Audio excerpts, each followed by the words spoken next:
பாராட்டி பேசுவார்கள்.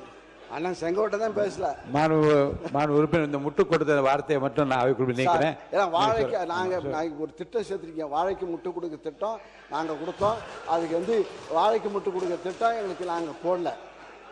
அது அந்த இப்போ அந்த திட்டத்தை அறிவிச்சிருக்கீங்க. ஹார்டிகல்ச்சர் டிபார்ட்மெண்ட்டில் கொடுக்குற திட்டம். அதுபோல் இந்த ஆட்சிக்கும் முட்டு கொடுத்துக்கிறார்கள். சொல்லக்கூடாது. திரும்பி ஆட்சின்னு சொல்ல போனா அந்த வார்த்தை வேணாம். வேற வார்த்தை உங்களுக்கு தெரிந்தால் வேறு வார்த்தை தெரிந்தால் வேறு வார்த்தை சொல்லுங்க. நீங்க மாண்பு அறநிலைத்துறை அமைச்சர். மாண்புமிகு பேரவைத் தலைவர் அவர்களே, மாண்புமிகு உறுப்பினர் அவர்கள் வந்து எவ்வளவு அழகாக ஒரு திரைக்கதையை தயார் பண்ணுவாருன்னு நான் இன்னைக்கு தான் தெரிஞ்சுக்கிட்டேன். அழகான திரைக்கதையெல்லாம் பேசிக்கிட்டு இருந்தார். அதுவும் விவசாயிகள் மகிழ்ச்சியாக வாழ்ந்தார்கள் 5 ஆண்டுகளில் போற போக்கில் ஒரு திரைக்கதை வசனம் ஒன்று சொன்னார்.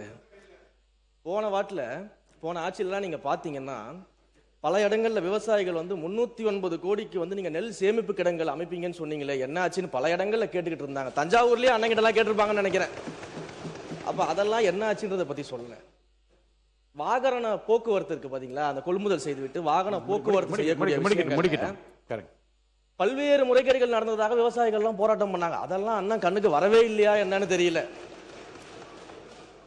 கரும்புக்கு வந்து ஒரு விலை நிர்ணயம் செய்துவிட்டு கரும்புக்கு ஒரு விலை நிர்ணயம் அரசாங்கம் செஞ்சா அந்த விலைக்கு கீழே இன்னொரு விலையை அதிகாரிகள் நிர்ணயம் செய்து கருது கொள்முதல் செய்ததாகலாம் அன்னைக்கு விவசாயிகள் போராடினாங்க, பிரச்சனை பண்ணாங்க. அதையும் அண்ணன் மறந்துட்டாரு போல. இப்படி ஐயா விவசாயிகள் சொன்னதான் சொல்றேன், இப்படி எல்லாம் நடந்துகிட்டு இருந்துச்சு.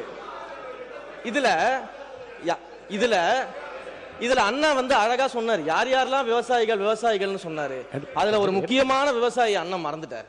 எல்லாரும் விவசாயிகள் அண்ணன் ஒவ்வொருத்தரை பத்தியும் சொல்லும் போது ஒரு முக்கியமான விவசாயியை மறந்துட்டாரு. கரும்பு தோட்டத்துக்குள்ள கான்கிரீட் போட்டு நடந்த விவசாயியை பத்தி அண்ணன் சொல்ல மறந்துட்டார். அப்ப இவங்க சொல்ற கதையெல்லாம் எப்படி இருக்குதுன்னா, சர்க்கரையை எறும்பு தின்னுருச்சு சாக்க கரையான் தின்றுச்சுன்னு சொல்ற மாதிரி இருக்குது ஒரு கதையெல்லாம்.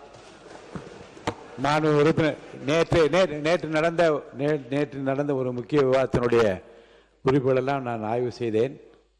அதில் நீக்கப்பட வேண்டிய பகுதிகள் நீங்கள் எது குறித்து நீக்கப்பட வேண்டும் என்று கோரினீர்களோ அதெல்லாம் நீக்கப்பட்டிருக்கிறது என்பதை நான் தெரிவித்துக் கொள்வேன். இன்றும் இப்போது மாண்புமிகு அறநிலையத்துறை அமைச்சர் பேசிய பேச்சுகளில் அவை குறிப்பிலிருந்து நீக்கப்பட வேண்டிய பகுதியில் இருந்தால் மட்டுமே அதை பார்த்து ஆய்வு செய்து நீக்குவேன்.